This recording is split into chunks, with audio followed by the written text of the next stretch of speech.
Welcome to Reclaiming the Faith with Phil Baker, a podcast with a mission to reveal what the earliest Christians believed about the core issues facing us today.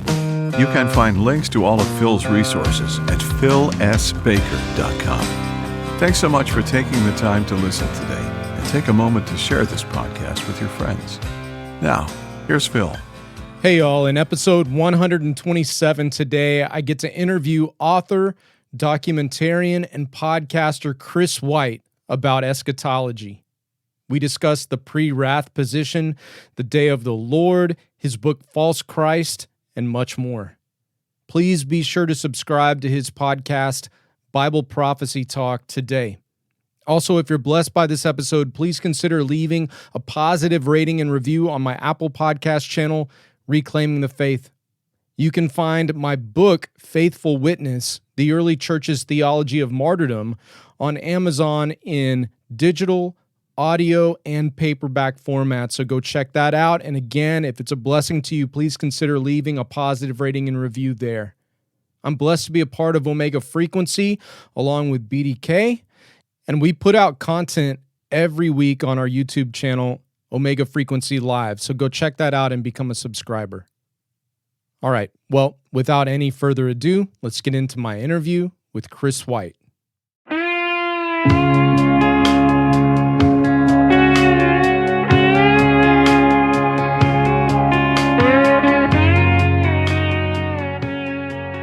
Chris White, thank you so much for taking the time to come on the program today. Thank you for having me on, Phil. I'm really excited about it. Absolutely, man. I've just been so blessed by your work. But for those who don't know you, can you tell us a little bit about yourself and how you came to have faith in Jesus? Okay, yeah.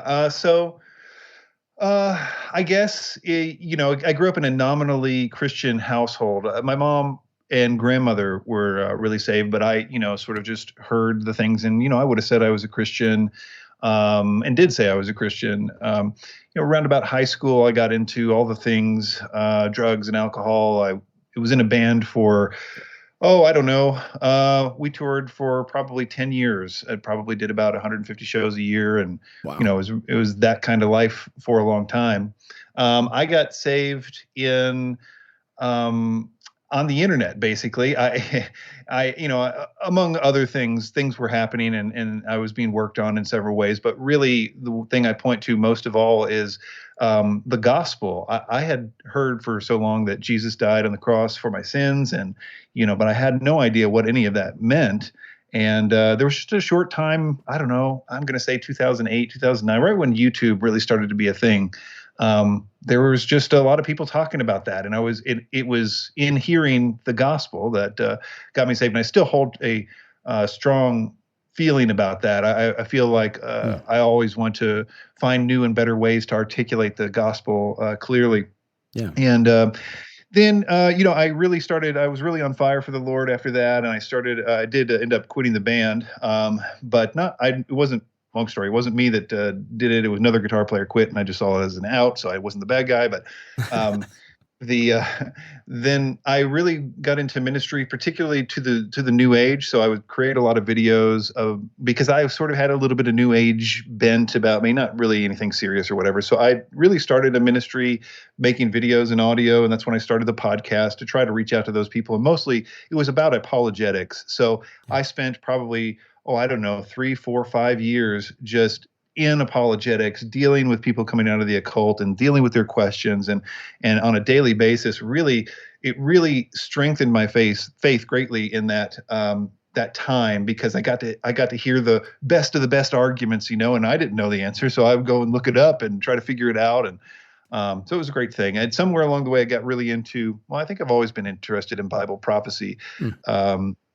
But that led to these days, while I still do all of those things to a limited degree, I mostly have been focusing on Bible prophecy and writing books and mostly just podcasting about it. Yeah, for sure. Now, you put out an awesome video a little while back. It was 7 pre-trib problems, right? Or 7 problems with the pre-trib rapture. Is that correct?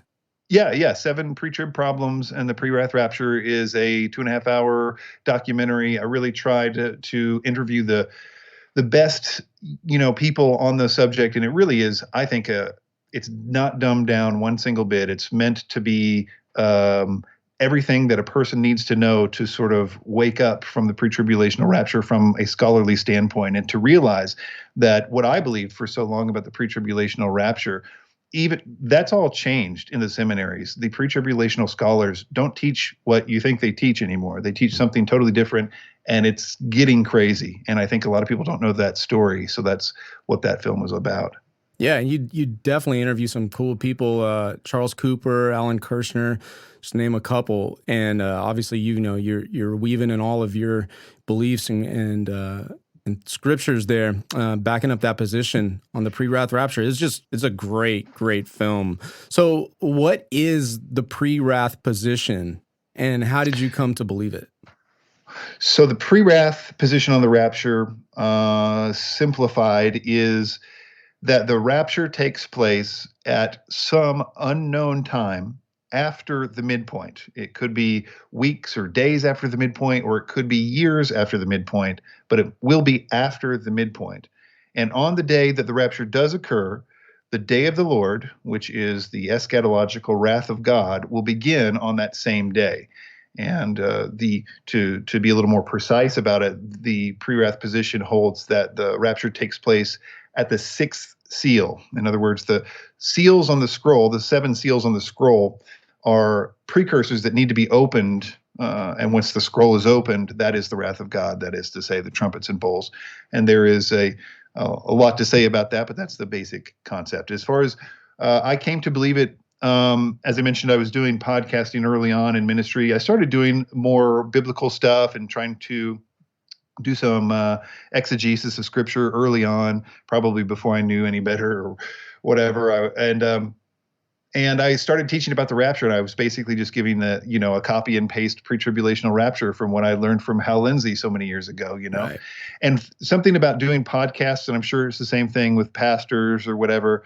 When you speak publicly about stuff, you got to be careful, and you got to be accountable for what you say, and people you'll hear from people. Now, you'll hear wrong stuff just as much, but when you hear from those people that in the past have been right about other stuff, and and you respect them, and they challenge you with something, you got to look into it.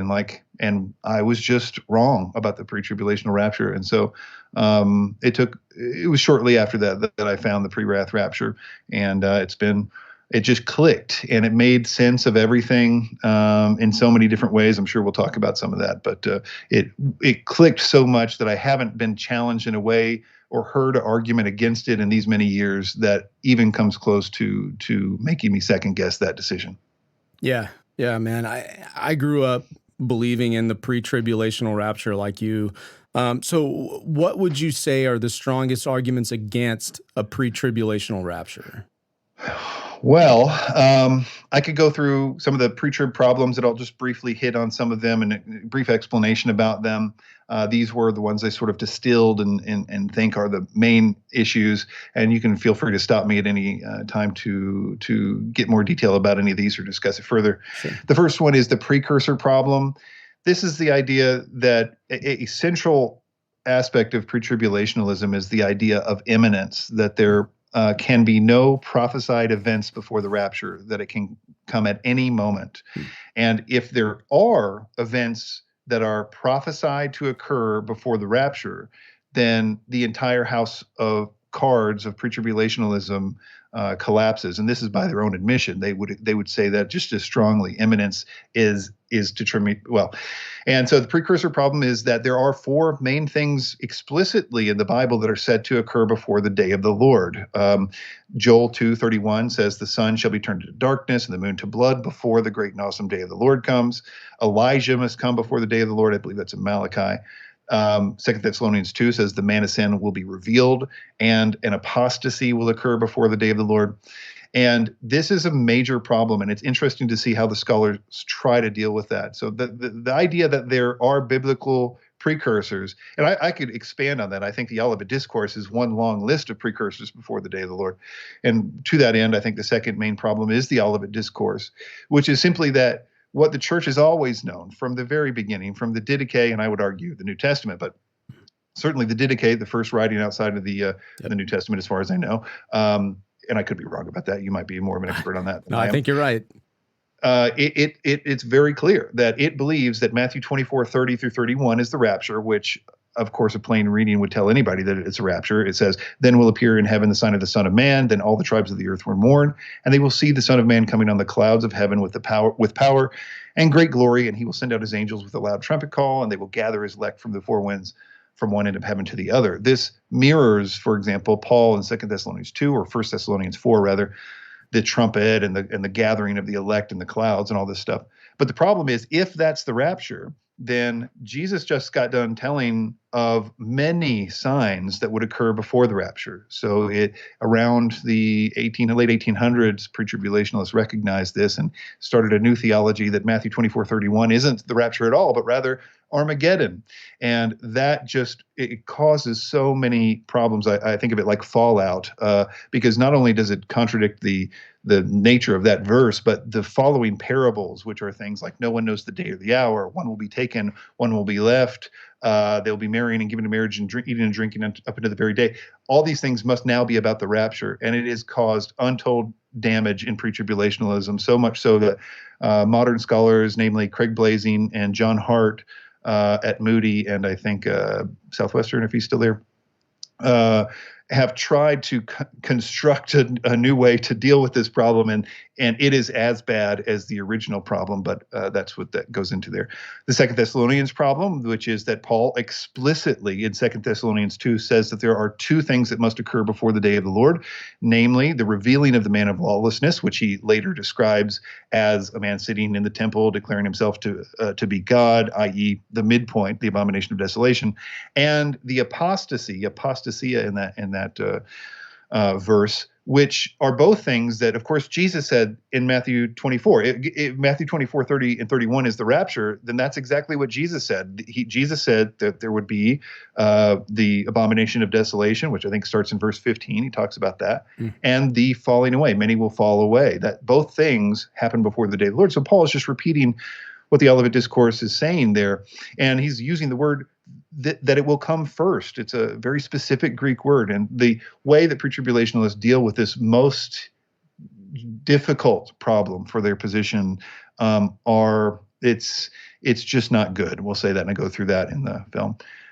The Revelation problem, I think this is important in that Revelation 6 has two things that basically explicitly say that that's when the wrath of God begins. You have the fifth seal martyrs saying, "How long, holy and true, and before you judge those who live on the earth and avenge our blood." Right. And each one was given a long white robe. They were told to rest for a little longer until the full number was reached, both of their fellow servants and the brothers who were going to be killed just as they had been. So they're asking, when will you start judging? And then later on, we see that the wrath of God has happened. Now they see the impending sign that Joel told them to look for, that the sun will be dark and the moon. So that happens in Revelation 6 before the day of the Lord. And then what do? They hide themselves in the caves. They say, "Fall on us and hide us from the face of him who is seated on the throne and from the wrath of the Lamb, for the great day of the wrath has come, and who can stand?" So these are big deals. And then, of course, in the context, what do you see next? You see the 144,000 sealed. The angels say, "Hey, don't blow on don't do anything yet until we seal these people." And then we see this great multitude in heaven. So it's like this perfect symphony. And when you match that up with Matthew 24, it is just a really cool set of parallels. The rider on the white horse corresponds to the false Christ. The rider on the red horse corresponds to war. The black horse is famine. And these are the leading up to that celestial disturbance sign, which heralds the day of the Lord. Couple really quick others. The imminence problem, which is as they say, the centerpiece of this. Going through the verses that pre-tribulationists use to argue for imminence just shows what a bankrupt concept it is, which is actually interesting. I think of it almost like gaslighting, because they talk about imminence as this irrefutable thing, and then when you actually get someone to try to explain how these words mean imminence, they'll bring out things that have nothing to do with imminence. The idea that Titus 2:13 is one of their favorite imminence verses, waiting for our blessed hope, the appearing of the glory of our great God and Savior Jesus Christ. And they say, well, waiting for, that's kind of like no events need to happen, no prophesied events need to happen, or that it could happen at any moment. But that's not what the Greek has anything to do with. It's just waiting for. And it's interesting to see how the church fathers deal with this, because they certainly didn't think that these meant that it was imminent. They thought there would be it. Anyway, on to, I guess, the final thing I'll mention is the early church problem, which is particularly relevant, I think, to your expertise in podcasts, is that the early church were every single early church father who taught on the relationship between the church and the Antichrist believed that the church would face the Antichrist before Jesus returns. That's a very blatant statement to say that's everybody knows it. Everybody knows that the early church, especially the ante-Nicene fathers, when they discussed this issue, they all believed that the church would be on the earth after the midpoint when the Antichrist began to persecute the church, and that the rapture would rapture them out of the midst of that. And you have pre-tribulational patristic scholars. I mentioned Larry Crutchfield. I've mentioned some others. Stitzinger wrote I don't know if he's a patristic scholar, but he certainly wrote a paper on the subject in which they describe the early church as what they call imminent intra-tribulationalism. That is to say, pre-wrath. These pre-trib scholars are saying, well, the early church was pre-wrath, but and you would never know it. One of the things as a pre-tribber I thought was such a strong thing. There was this knowing, well, that the early church taught pre-tribulationalism, and you could go read Bibliotheca Sacra, the journal associated with Dallas Theological Seminary, and there would be these bold headlines about another document found proving that the early church believed in pre-tribulationalism, and it was all like these headlines that when you read the article, it's like, no, that's not anything. And it goes on to this whole thing of them believing that, well, the idea was, we could get into it, but they believed that if you could prove that they believed in imminence, then you could say that it doesn't matter if they believe that the Antichrist would be on earth. We're still going to call them pre-tribulational, even though they believe there would be signs before the rapture and the Antichrist would persecute the church. We'll call them pre-tribulational if they believed in imminence. But the interesting thing is they never even proved that, because they'll quote a church father, say, quoting Titus, saying, waiting for the blessed hope, and then not quoted in context, where the context is clearly that church father who said waiting for the blessed hope believed that there would be multiple signs preceding the rapture, including the Antichrist claiming to be the Son of God and persecuting Christians and so on and so forth. So those are just a few. Yeah, that's really good, man. And you bringing up the context issue with the anti-Nicene guys is huge, because, like, I think it's Thomas Ice will quote some stuff out of Shepherd of Hermas to try to act like he believed in that the church wouldn't see wrath, and it's just so taken out of context. But and very clear when you read the actual paragraph or two around it. It's I should clarify there. I think that you're completely right about Thomas Ice and how he frames that, but it was just a phrasing thing that I'm hypersensitive to. He said the church wouldn't see wrath, and I don't think that anybody believed that the church would see wrath at any point. The question is always, when does that day of the Lord begin? Right. The pre-tribbers believe that the entire 7-year period is the wrath of God. Mid-tribbers believe that half of the 7-year period is the day of the Lord. And post-tribbers believe that the day of the Lord is only one 24-hour day at the end. So, in other words, nobody, even including the church fathers, as far as I can tell, believed that the wrath of God was what the church would experience. But that's actually a critical thing I kind of want to hit real quick, is that there's this concept of the day of the Lord that's so important to this I think the Bible, really. Yeah. And it's the New Testament writers were so understanding of the day of the Lord, because to them that was like their book of Revelation, right? They didn't have the book of Revelation. They had things scattered throughout the Old Testament about the day of the Lord. So you could say something like the eschatos trump, and they're not talking about the Rosh Hashanah trump. They're talking about the 2 silver trumpets in Numbers 10, which were to gather the assembly and to call God to go to war on their behalf. It became axiomatic of the day of the Lord, and when Paul uses that, that's what he's meaning. Not the last in a series of trump, but the eschatos trump, the last days trump, which would do the same thing, or came to be understood the same. And my point was not that was that in that concept of the day of the Lord, there's this idea that God alone will be exalted on that day. There's no room for the Antichrist to be on earth, having parties and everything's just hunky dory, because the day of the Lord exists to punish the wicked, and it is. The Antichrist is on earth after it starts, but you don't really hear anything from him. He stops doing all the things that I get the sense he's like almost in hiding or something once the day of the Lord starts. But certainly the wicked people are no longer marrying and giving in marriage and thinking everything's fine. I mean, all the living things in the sea are dead at certain points. I mean, they're demon scorpions have been stinging them for 5 months. It's over, for them. And that's the wrath of God doing damage to the earth dwellers. And it is so incredibly important to know that the Antichrist persecution, and when the world is happy and thinking that they're in a utopia and they're killing Christians and they're laughing about it and they're marrying and giving in marriage, that's not the wrath of God. It's the opposite of the wrath of God. If the wrath of God had started, then that wouldn't be going on. So that's why there's this back-to-back nature. As soon as the church gets out of the way, then the wrath of God on the rest of the world, the wicked, begins. Okay, so you mentioned earlier 1 Thessalonians 4, you mentioned 1 Thessalonians 5, the coming of Christ and the day of the Lord. Are the second coming, or what I would call the second coming in 1 Thessalonians 4 and the day of the Lord in 1 Thessalonians 5, two separate events or two aspects of the same event? This is a great question, because in a sense, this is what I mean when I say, when I understood pre-wrath, it's like the Bible just opened up. It's like I kept finding new places where this made sense. And yes, this is a particularly eschatological verse or whatever, but in other places in the New Testament too. And I think this is the crux of this issue, is that Pauline, well, I'm not going to limit it to Paul. I'd say just New Testament understanding of the day of the Lord is a very weird study if you do it. And the reason it's weird, and I did this in the film, I didn't really talk about it so much as I made a graph of the study. And there were 3 columns, and it was the usage of the concept of the day of the Lord in the New Testament. And I put in one column good for believers, one column bad for believers, and one column both. So the idea is that you can see, it's a very confusing thing, because depending on where you want to go with it, you can do whatever you want to, as long as you just go to one of the columns that you like, right? The day of the Lord is good for believers. No, the day of the Lord is bad for believers. No, what about we do with these where it's both? And the reason that pre-wrath solves that is the pre-wrath is just all about the day of the Lord. They're like day of the Lord nuts. They just and because it's so much revolves around it. But the idea is that the day of the Lord is a back-to-back event. The rapture occurs on the same day that the day of the Lord begins. That's why the rapture occurs, to get them out of the way so that the eschatological wrath of God can begin.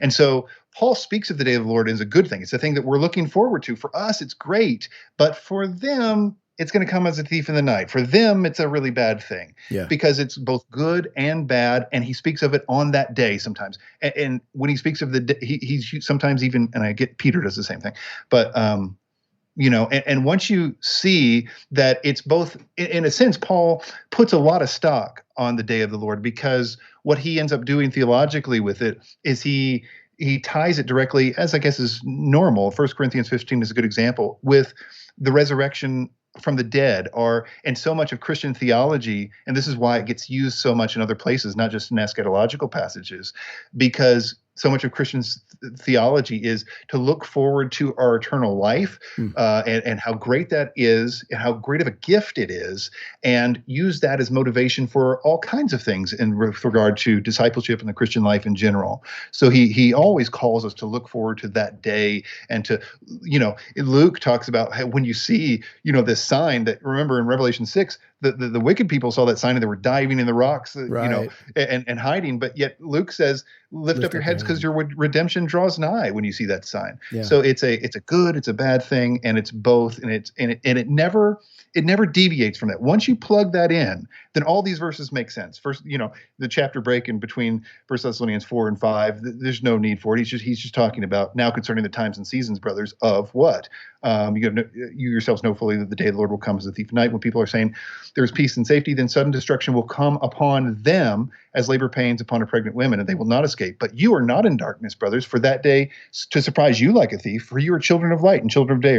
So it never fails. It always works. Yeah, oh, that's really good. So let's move to talking about your book, False Christ, which, man, I love this book, and I think it's so important for the times that we're living in as, is this person the Antichrist? Is that person? And so often they are not Jewish. Maybe they're Muslim or, whatever, a demagogue or something like that. But like your book, False Christ, seems to be, it doesn't seem to be, it is saying that the Antichrist will be Jewish. So like, what are some reasons why you think the Antichrist will be Jewish? Well, always a touchy subject. I would say, Sure. first of all, this is, it can be a thing that people can springboard on, but I personally am exceedingly, pro-Israel in a sense, and pro-Jewish people, and all, in no way anti-Semitic. It's not a part of this, but it is, as I say in a debate I did fairly recently with Joel Richardson. It's like, it's as if. God, the most true thing in the world is that one day a Jew will rule the world.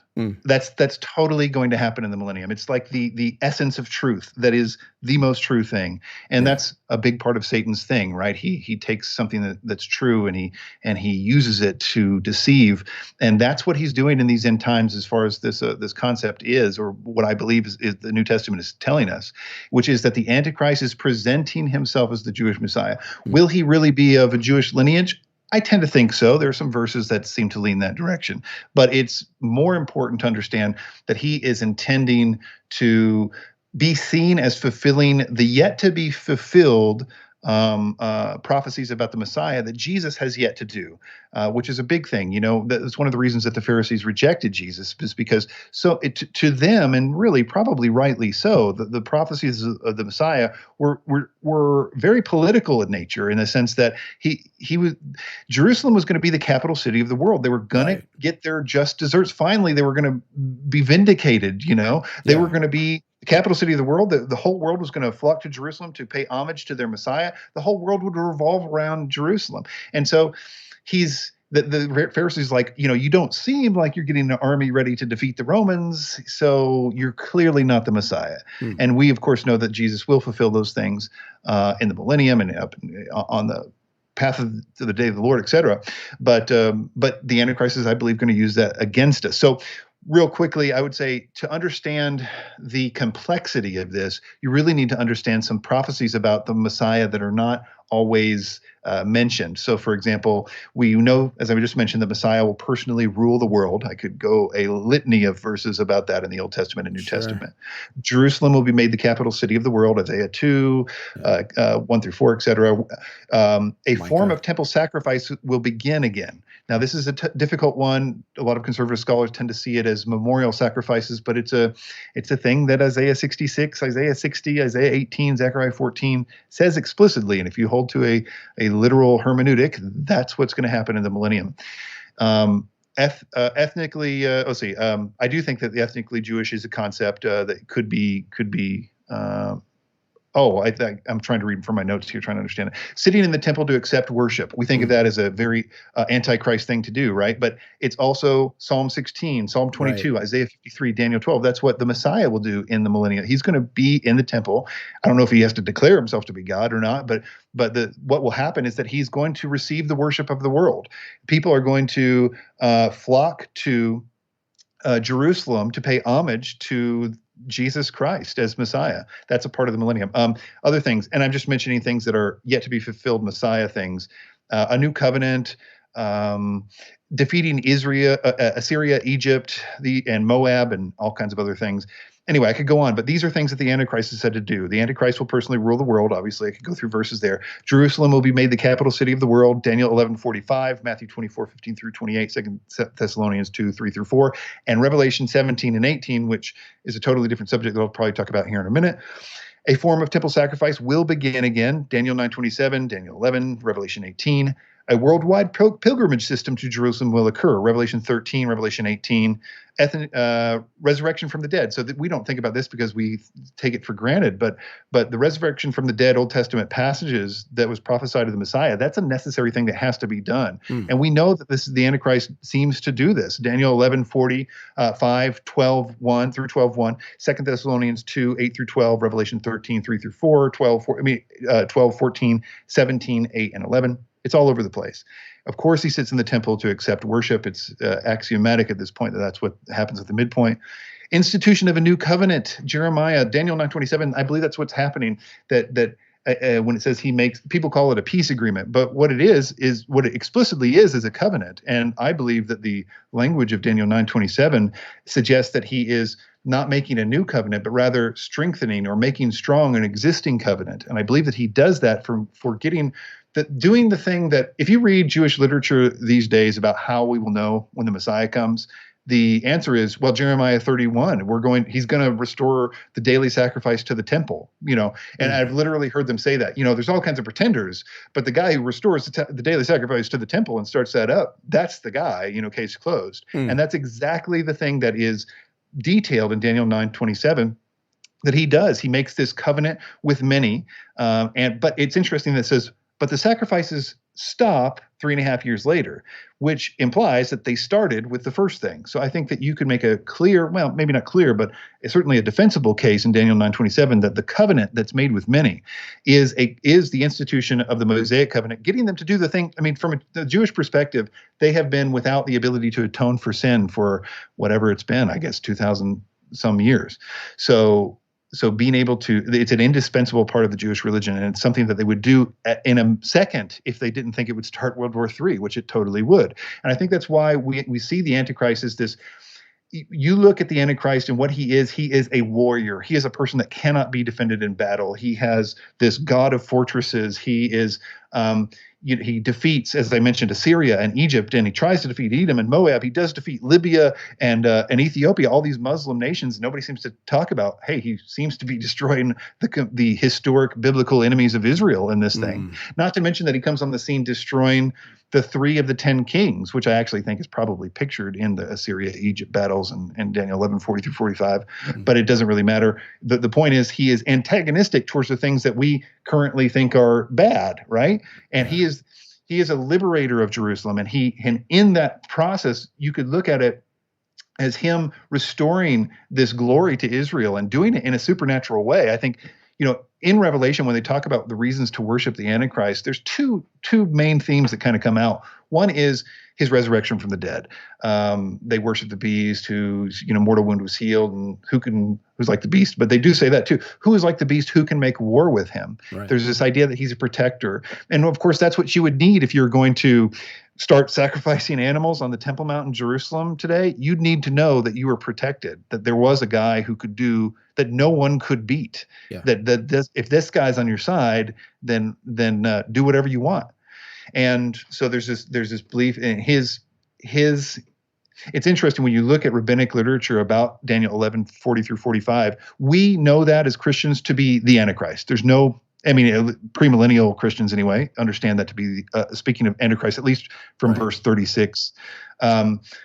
And when you read rabbinic literature, they believe that is the Messiah. They believe that the person who is beating those particular enemies, because those are the ones that Isaiah prophesied that the Messiah would defeat, and the Messiah will defeat them Jesus will defeat them when he actually comes in the day of the Lord. But it's the specific places. So they're seeing this as a liberation.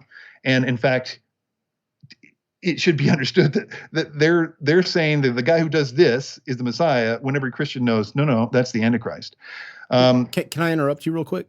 Yes, please. Just for clarification's sake, I know you get into Messiah ben Joseph and Messiah ben David. Is the Joseph one first, the one that's making war, no one can defeat him, but then he actually gets killed, and then Messiah ben David is the one that's resurrected from the dead, basically?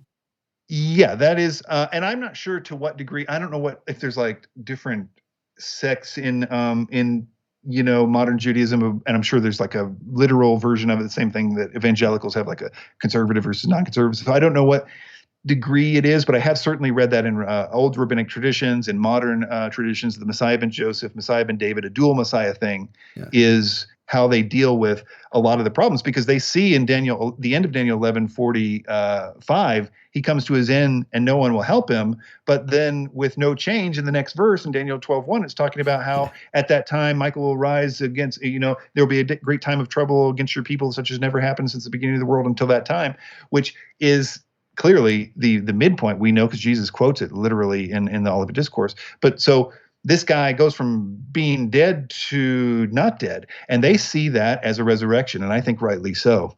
I think he is being resurrected at that point, except it's not a good thing. It's a terrible thing, and it's the great delusion. But let's see here. I would say, as far as to answer this question, we could go on to a couple other things I'll hit briefly. The false prophet, I think, is a good argument that the Antichrist will present himself as a Jewish Messiah, because namely the false prophets, well, he's called a false prophet, right? So it's unlikely that he's going to be, I don't know. But he does perform great signs, making fire come down from heaven, from earth in the front of people, which is a very specific Elijah thing. And that's important because in Jewish tradition especially, and really in Christian tradition too, Elijah must come before the day of the Lord. He must point the way to the Messiah. I go through lots of, leaving out a chair for Elijah. Prayer for Elijah concludes every Sabbath, Elijah come quickly, and I can't remember how it goes, but you can't be an antichrist without, or you can't be a pretender to the messianic throne without having a guy prepare the who way. is a prophet. Exactly. And so I think that's what the false prophet does. And I think that's a good argument. I would go through, I think in the book, I go through quite a lot of other things, but I really do land on the Mystery Babylon aspect. I think is a very big subject, but one that points, it's the thing that convinced me that the Antichrist would present himself as a Jewish Messiah more than any of these other things. Yeah.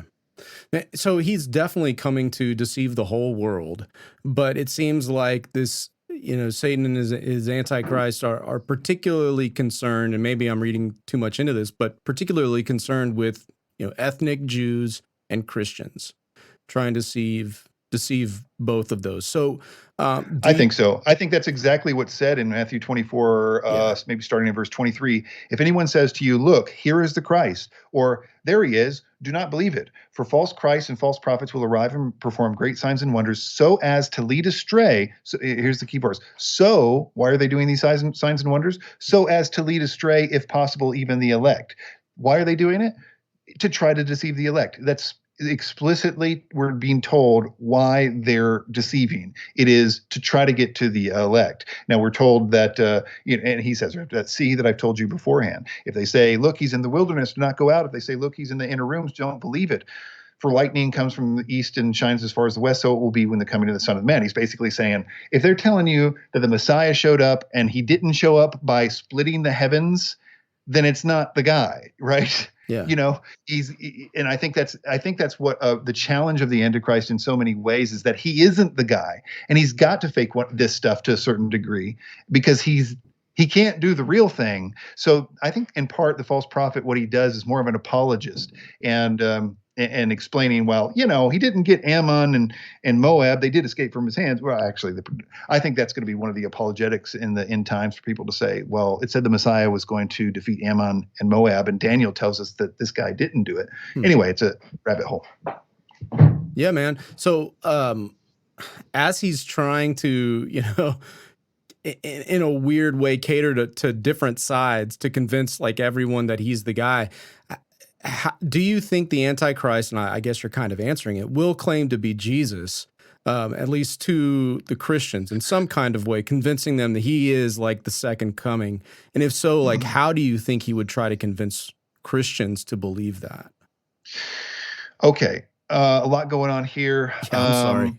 Loaded question. I think that I'll answer that question first, which is that I don't know if he's going to claim to be the return of Christ, or if he's going to claim that Jesus wasn't the Messiah because he didn't fulfill the kingdom stuff, but he is because he has fulfilled it. Or probably my guess is that it's something kind of in the middle. It's some kind of sleazy satanic thing that does something convincing right in the middle.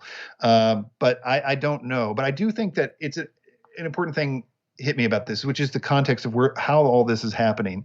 And I think, while it's true that I think he is doing this to deceive the elect, the Jewish people there's a good portion of them that will be elect at the end of all this. Sure. And Mystery Babylon is speaking, I believe, of Jerusalem in the last days, and it's a picture of this harlot high priestess on top of, riding this beast who she believes is her king and husband.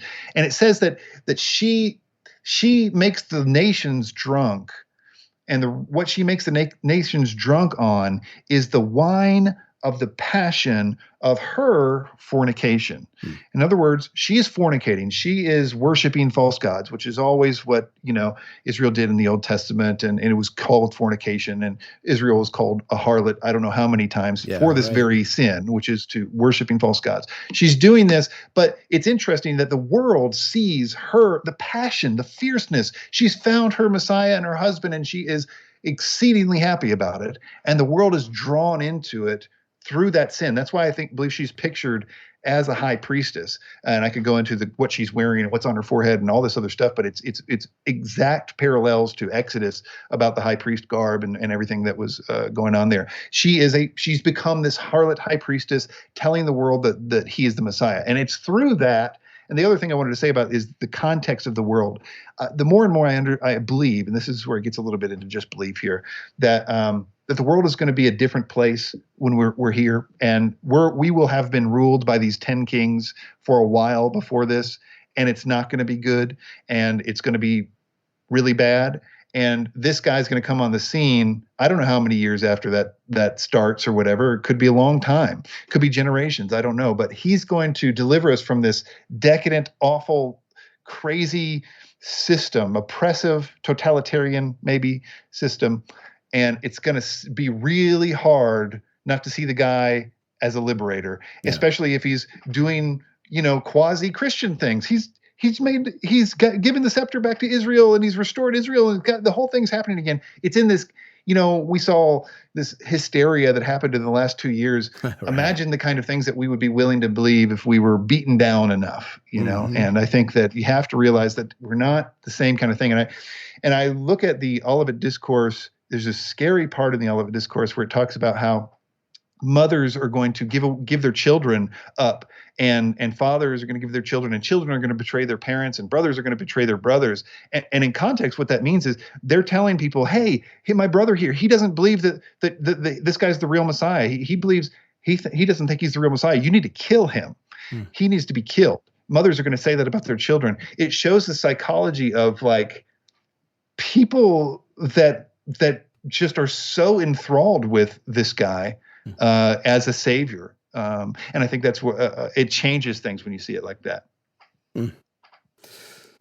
Man, so what do you think the spiritual journey of current unbelieving Jews in Jesus, right, will look like during the tribulation? Obviously, some will end up choosing him and some won't. But what do you think that journey will look like? Wow, it's going to be a wild ride for Jewish people. I think Zechariah tells us, as far as I understand it, that 2/3 will, after the rapture happens, the 144,000 are sealed. My understanding of the 144,000 is that it's not the totality of the remnant of Israel. Right. It almost appears to be this protected class from each of the 12 tribes. And my guess is that they become sort of elders, if you will, in the millennium. In the millennium, Ezekiel has this whole graph about how it's all going to be split by tribe, and he's got all the lines delineated and who's going to live where and all this other stuff. And I believe that they're going to be sort of governors, if you will, of that system. And it brings me to a point about the millennium that more and more it seems that the millennium, we think of the millennium as an odd thing because here's this 1,000-year gap before the completion of the thing, right? Satan's let out, Gog Magog happens, and then it's finally with the eternal kingdom. Why and the great white throne judgment? Why this gap of time where Jesus rules with the rod of iron in a real world with real people and all this stuff? I mean, what's up with that? And I think that the answer is that it was critically important to fulfill all the promises to Israel to the letter, and that they had to be the rulers of the world in this Jewish system, that this Jewish system really needed to be the center focus of all these things, that promise had to exist in that way to fulfill the system. But it's not perfect,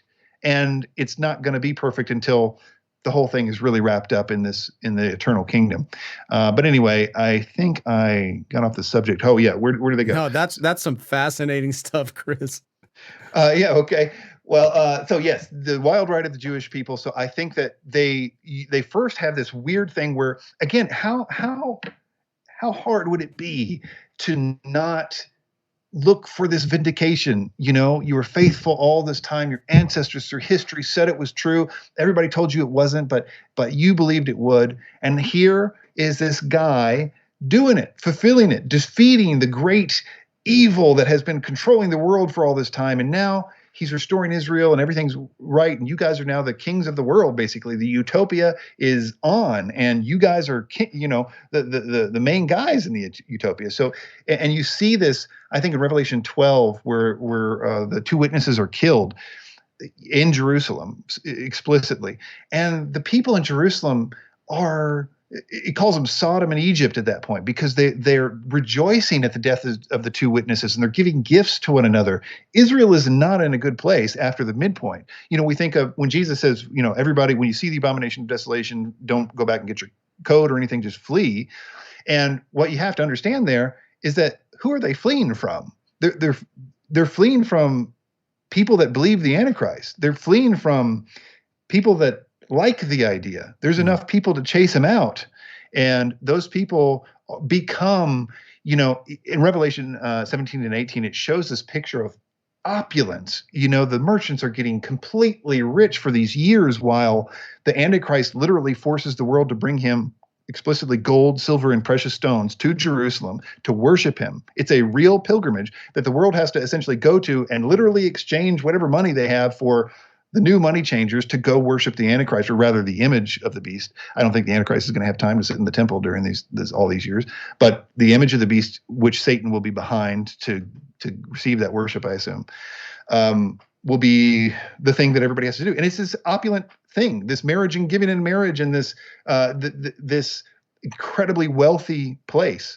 And so there's that time. But I don't think, of course, the real remnant is hidden at that time to a certain degree. I think Revelation 12 talks about how when Satan first gets in the war in heaven, Michael throws him down, etc. Satan the Antichrist makes a beeline for the woman who are protected for 1,260 days. And that could be just the 144,000, or it could be the remnant. But either way, that 1/3 that will be refined through the day of the Lord and will be saved, they'll probably be in hiding, but they're going to be much like anybody else at that time who is refusing to worship the Antichrist. It's going to be a difficult road, to say the least. Then you've got. Can I interrupt real quick? Do you think? Yes. Do you think at that point the believing Jews will kind of be like what was going on in Jesus's ministry, where you had some people like Nicodemus or maybe Joseph of Arimathea who were believing in him, but are afraid of confessing him publicly because of fear of the Jews? Like Jews that are afraid of the other Jews. Right. Sure. I mean, of course, that's going to be a constant threat for everybody, because if your own mother is going to turn you in, I mean, you got to be careful what you say. But I think actually there's a nuance here that I just recently thought about, which is that Revelation 14 has the 144,000 standing on Mount Zion. Yeah. And this is after apparently they have been, this is probably at the very last moment of the 7-year period. Yeah. But all that to say that if the 70 weeks prophecy in Daniel 9, depending on how you read that, I would say it may to some degree be impossible for the remnant, or one aspect of the remnant, to believe in Christ until after that 7 years is done, because 70 years is determined to make an end of sin, to bring in everlasting righteousness, to all these different promises, that you could make the case that they need that 7-year period to end before they recognize that their Messiah is Jesus. And I think there is this line in Revelation 14 that says, and I heard a voice after this moment, which I would say is after the 7-year period has ended, but before the final 7 bowls have been poured out in the final 30 days that Daniel speaks of in Daniel 12, the 1,290 days. He says, and I heard a voice from heaven saying, write this, blessed are the dead who die in the Lord from now on. Blessed indeed, says the Spirit, for that they may rest from their labors, for indeed, for their deeds follow them. And later, I believe we see them at the end, these people that have been specifically beheaded for Christ, in between this time are resurrected. The completion of the first resurrection happens right before the eternal kingdom. Yeah. In other words, I think that there is a sense in which they actually become true believers in Christ at the end of the 7-year period, and then still have some suffering to do before it's all over in the time of Jacob's trouble. And they do get martyred and and say it like this: I think they get a chance to be martyred in that last to receive that benefit, eternal benefit of being martyred in that last 30 days. So Some of them do. These would have to be people, right, that didn't take the mark, though. Jews Yes, that maybe definitely. were undecided about. Oh, sure. Everybody in this group doesn't take the mark. Yeah. And that includes, I think there's some stragglers. I think that the sheep and goat judgment is some people who just didn't take the mark too, and that somehow made it through all this stuff and then get through the sheep. And they finally got to get through Jesus himself and the sheep and goat judgment. But that they populate the millennium. That there are these mortals that populate the millennium among the immortals. That's really, man, I want to go down that rabbit hole, but probably shouldn't. That's really cool. Yeah. No, go ahead, man. What were you going to say? No, it's a rabbit hole indeed. Well, you've brought up Mystery Babylon, and you're saying that's either Jerusalem proper or like the people in Jerusalem, like the leaders of Jerusalem. Is that how you would define Mystery Babylon? Mystery Babylon is the city, the mother of harlots. So she would technically be the city of Jerusalem. Okay. She is the mother of harlots, which is a theme in Scripture where cities are described as parents and the daughters are the inhabitants of the city. So it's a poetic view. The angel interprets it later and says it is a city. So we know it's a city. The angel leaves no room for ambiguity with regard to that, as far as I understand it. But I say it like this, that it is the last days city of Jerusalem that embraces the Antichrist and promotes his worship to the world. And that is who Mystery Babylon is. I could go through some proof texts on it. I could go through a lot of proof texts on Mystery Babylon, but I like to start here because it is such an airtight case. Revelation 18:14 says, "And in her was found the blood of the prophets and saints, and of all who were slain on the earth." Okay, so these are two big claims. First of all the blood of the prophets. Now, I say this can only apply to Jerusalem because there is only one place that the prophets were ever killed in Scripture, Jerusalem. In fact, Jesus actually says that it is impossible for a prophet to be killed anywhere except Jerusalem. It says, "That same day there came certain of the Pharisees, saying unto him, Get thee out and depart hence, for Herod will kill thee. And he said unto them, Go ye and tell that fox, Behold, I cast out devils, and I do cures today and tomorrow, and on the third day I shall be perfected. Nevertheless, I must walk today and tomorrow and the day following, for it cannot be that a prophet perish outside of Jerusalem." Luke 13:31. He reiterates this point in the next verse, saying, "O Jerusalem, Jerusalem, which killest the prophets." So we have this. That seems pretty clear that if that's in fact what Jesus is saying, that it cannot be that a prophet perish out of Jerusalem. I've heard people try to say things about this, and they say, well, there are other, Paul was a prophet, and in some sense, in these New Testament sense, that you can be a prophet. And maybe, but I don't know if there's a distinction between like Old Testament prophets, which may have ended with John the Baptist, and the New Testament prophets. But if there is a distinction, then I think you could make that case. I don't know of any historical Old Testament prophet that's killed outside Jerusalem. But in any case, this next one is even harder. It says, "All who were slain on the earth are found in this city." How can it be that all the blood shed on the earth is found in Jerusalem? And let me read something. It says, "You might think that we need to go looking for somewhere besides Jerusalem to find a place responsible for all the blood of the slain.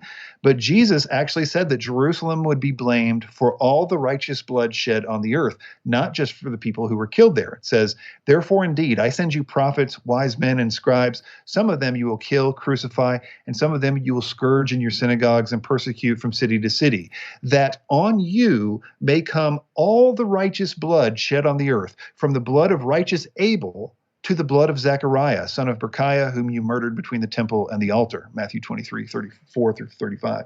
So to the degree that Abel wasn't slain in Jerusalem, and yet on Jerusalem, Jesus is saying that they're going to be accountable for Abel's blood, all the righteous blood, in fact. So these two things, this one little verse, that the blood of the prophets and the blood of all the slain are found in her, it should be all that we need to know, but it gets a lot more in depth than that as well. Yeah. Well, for our friends who may be thinking that America is Mystery Babylon, what role do you think America will play in the Great Tribulation? Well, first of all, I don't know of a scriptural way to deal with that. I mean, people deal with lions and things like that, and I think there's a lot of things. People talk mostly and this is historically true. You can look at the, a lot of people and writings from history that they look at Mystery Babylon is whatever is the worst thing in their day, and that is what theology is.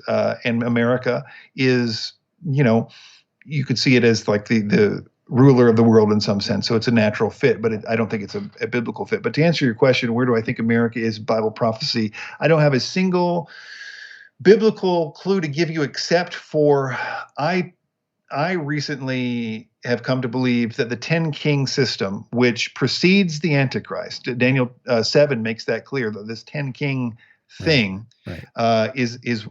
exists before the Antichrist comes on the scene. And that's early days for the Antichrist, because one of the first acts, as far as I can tell, is his subduing of 3 of those kings. So a necessary precursor of the Antichrist is this system. And I actually think that, I can't prove it, but I can make an awful good case that those 10 kings must surround the Mediterranean, that they must all be 10 somethings around the Mediterranean, like previous empires were trying to do, and was only actually fulfilled with Rome for the first and only time. But whether or not that's true, the 10 somethings somewhere, I would say that I get the picture of a world that is totally unlike our world today. And I wouldn't doubt if these 10 guys are actually 10 kings, and that the world is so different, it is incomparable. So my guess is that America is long gone and completely irrelevant at this time. Wow.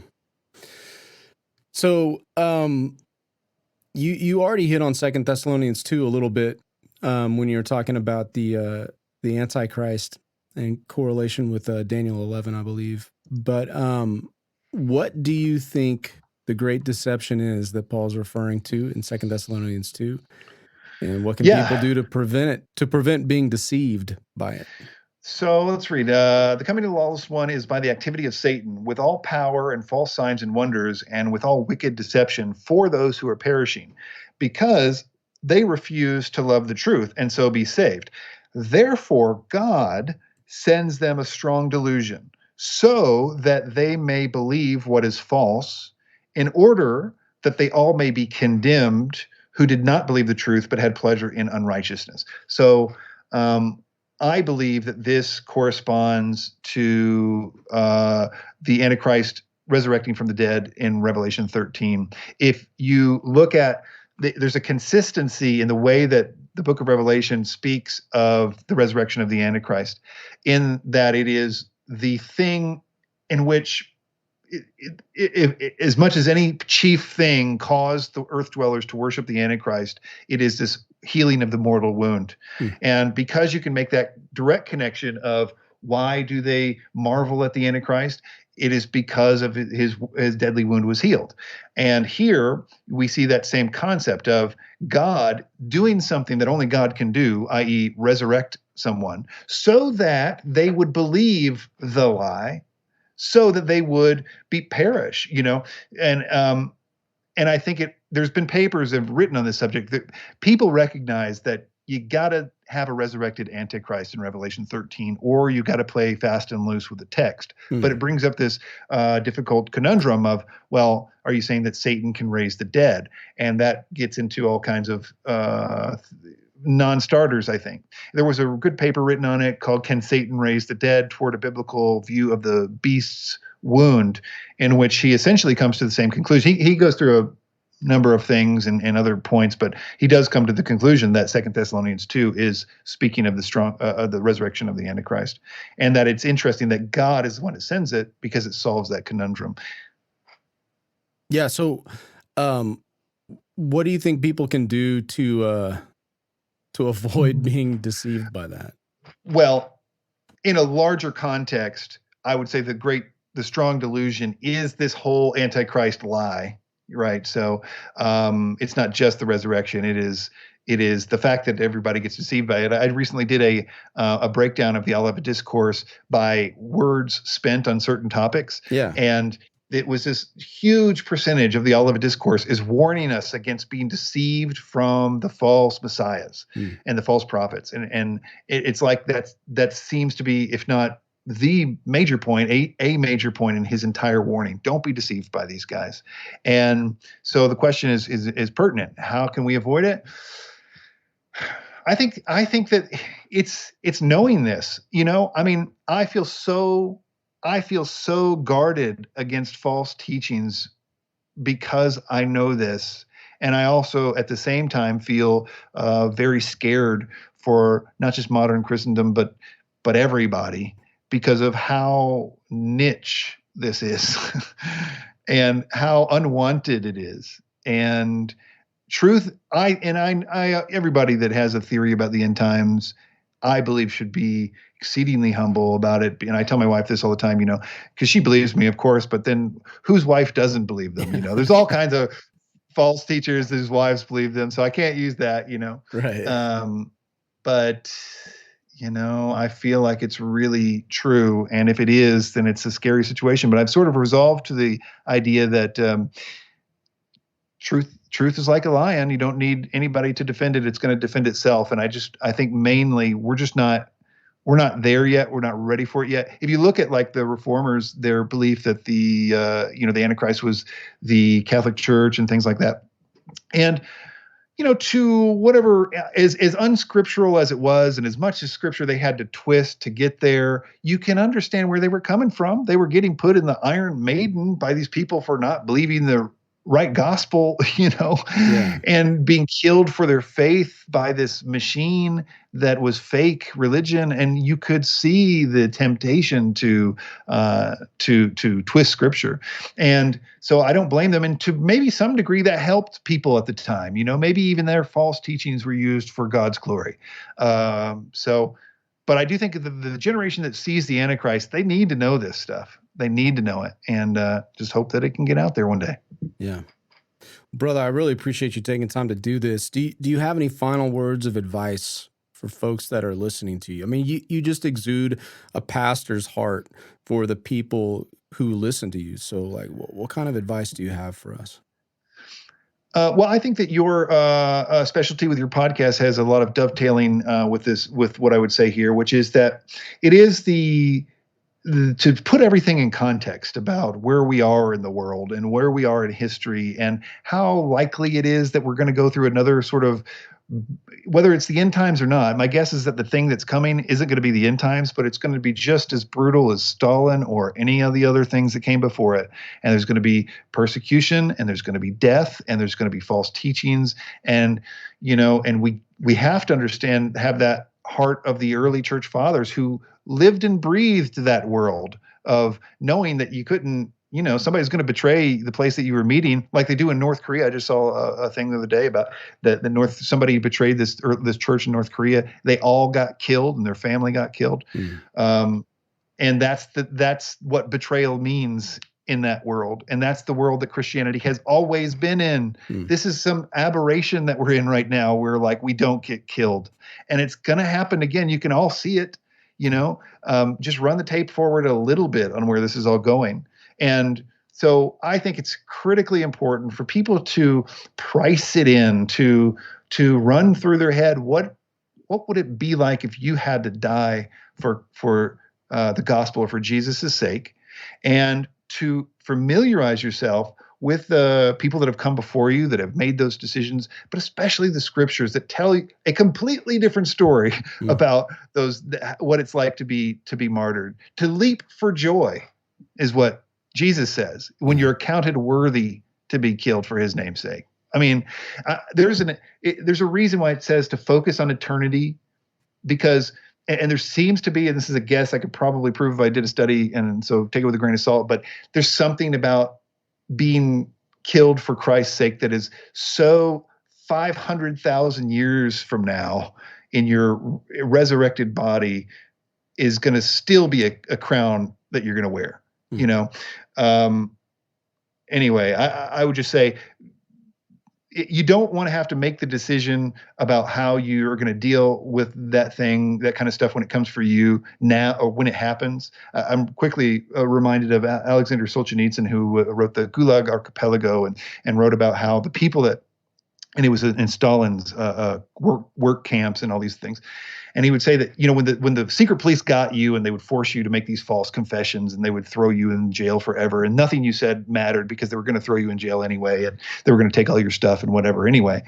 And he would say that the people that couldn't deal with the fact that it was all over, they didn't have any more stuff, their family was gone, they were slaves, they were in the camp now. The people that couldn't make that mental transition that, hey, this is now my life. The camp ministry has started. It was the people that felt that there was some injustice, that they still had stuff, and if they could only convince somebody and they could get back out, those people went crazy. And so it's a place that we need to get mentally to be that. And if it doesn't happen, then praise God. On your deathbed, you'll say, wow, thank you, Lord, that I didn't have to deal with any of that stuff. But it never can hurt to be mentally ready.